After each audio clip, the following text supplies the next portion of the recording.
let's just look at hopefully a slightly shorter module, but I want to look at just the detail behind the journey map. Now I'm just going to show you the structure. I will include a couple of examples of visual, but as I said before, go to Pinterest, search up journey map, and you'll get all form of beautiful, well-designed journey maps that you can have a look at there. I'll include a few of our own examples which are a little simpler. The tendency is to put huge amounts of information in there. That's okay, so long as it's relevant. Right, but I would caution you to not want to dump everything in there, or at least abstract it based upon certain audiences. So if you understand your audiences, you develop different views based upon the concerns that each of those audiences has got. All right, so just a little bit of a caution. I won't teach you how to do view-based modeling, but it's always, whenever you produce an artifact, it must be done in line with addressing the concerns of a particular stakeholder, not just because you thought the information was cool. Okay. Now, we've quickly gone through how to create a touch line, touch points, and how that eventually starts to make a journey map. All right. I want to just touch on some of the detail. Now, so remember what we said. We said, firstly, that there was a persona. So what we want to do is we want to mark, actually let me drink my own champagne, and we'll call this Mark C. Right, is the persona we're trying to work with.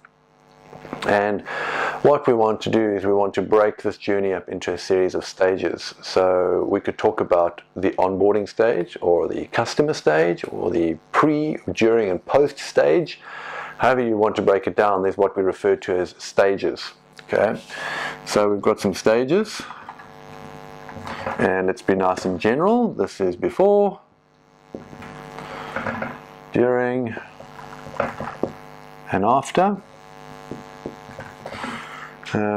And that could be before my train trip, during my train trip, and after my train trip. Well, we'll call it that, okay, it'll be a little more specific. Okay, so we've got a persona, all right, we've got stages that this individual is trying to work with. Well, we know where we get this from, don't we? All right, we've got this piece at the top here. Let me change the color. We got this from the customer profile.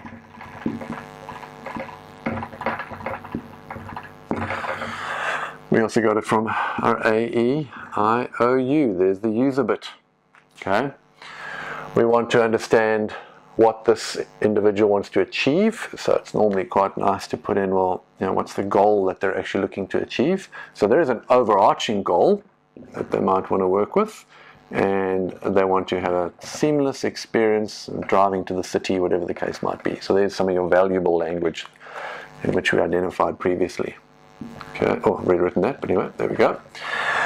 Now, we're also wanting to understand what are the types of interactions, what are the activities that I'm actually going to be trying to pursue. So activities are the goal-based things that I'm trying to address. Okay, so really let's kind of start, well, we've got some stages to work with. We then want to look at steps. Okay, so what are the steps during this stage? Well, I sign on, I do this, I phone, or I travel in the car, I arrive.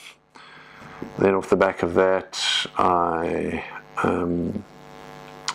look out for payment, the shortest queue, I pay, I travel on the train, when I get off the train, I look for exit, whatever the case might be.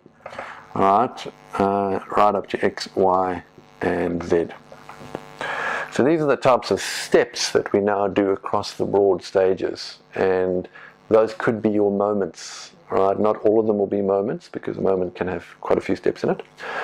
All right, so that's the steps that we took, and we really want to find out, okay, well, what are the actions that we performed at each of these?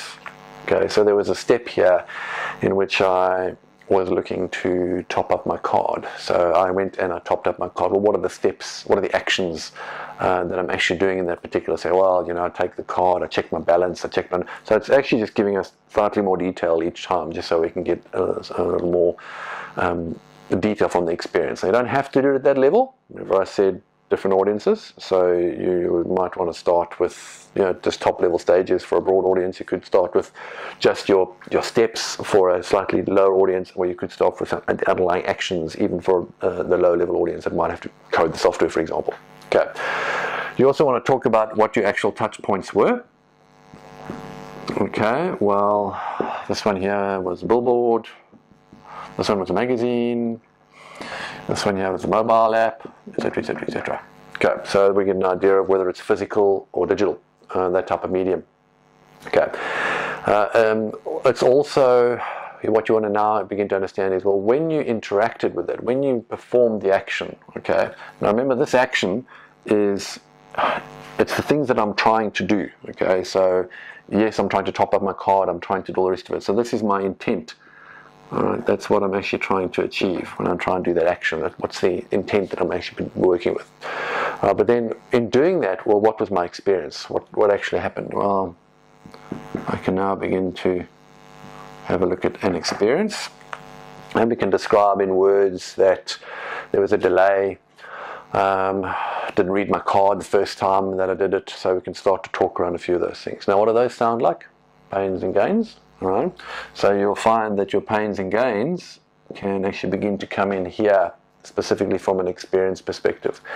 All right. Same, you can actually break this down. You can actually say, well, hold on, what were my challenges in doing it? And let's take the pains and let's go put them over here. Okay. You could, even if you wanted to, add something in here called mood. Okay, so at the end of that stage, what was your mood? Oh, let's put a happy face, sad face, just so we can take a shortcut next time. Okay, so these are the types of attributes that you can work through and put on your map. One of the ones that I like down here is just to have call out. And this is extremely successful when you're dealing with business people. What is the valuable that individual was looking for? Now, I know it's embedded in in gains, but I call it out here. We're looking for safety. Here we're looking for security. Here we're looking for peace of mind, etc., etc. And I'm going to go through a comprehensive experience framework later on when we get into the develop stage. So I'll give you more attributes there that you can leverage. So that's a journey map, all right, and make it look pretty. Design it nicely, and so that people have a visual experience of what that persona does, as they work through this exercise to achieve a particular outcome. What I also like to include here is a section at the bottom. All right, once again, dependent upon audience.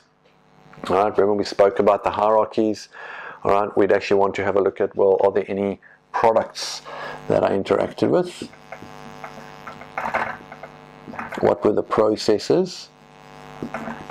All right, and sorry, let's take that one step down, 2 steps down.